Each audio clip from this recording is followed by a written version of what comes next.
Hola YouTubers, it's Karma here doing a quick and slash late review of 17 Again starring Zac Efron. So of course, a lot of you have probably seen this 17 Again with Tia and Tamera Mowry, and it's kind of like that, but not really. It's a lot different than what I thought it was going to be. Basically, the dad, who's Mike, played by Matthew Perry, basically he finds out that his girlfriend's pregnant during a big basketball game, and I'm not giving any away. This is all in like the first minute, so don't write comments about why I gave stuff away. And he basically quits his dreams of being a pro basketball player, going to college to play basketball, to start the family. And so he spent the last 20 years of his life kind of reminiscing on being nostalgic and kind of blaming everyone for why he didn't get his big chance.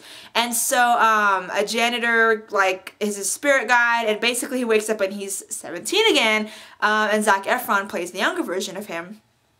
It's a really cute movie. Zac Efron, of course, was looking good. But the thing that I like about the movie, Zac Efron really held his own. He was funny, and I'm glad he wasn't typecasted. And you think High School Musical in the beginning because he's playing basketball, and you're like, can you do, of course he's playing basketball. But he wasn't. You don't think Disney Channel, you think Zac Efron, and you see this new character and you don't think Troy at all. So I was really, really happy with his performance. He did a good job of holding the movie on his own, as the main character. He did a really good job. He did good playing the dad figure, I forbid you to do this, talking to his daughter, who thinks he's just another 17-year-old boy. And it's really funny. I liked it a lot.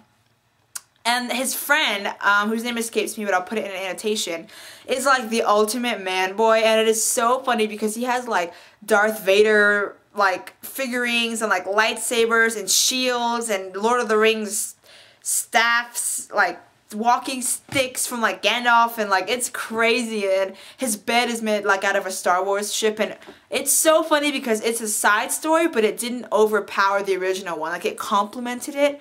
That's what you're supposed to do, Spider-Man 3. Anyway, yeah, side stories should not overpower the main story. Just saying.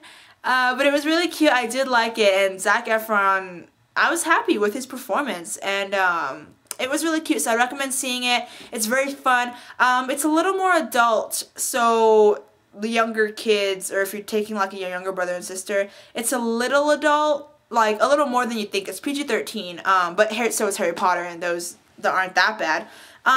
It's just not as peachy, fun, bubblegum as you think it's gonna be, but in a good way. It's good for tweens and teens. I would recommend it most to 13 to 18-ish.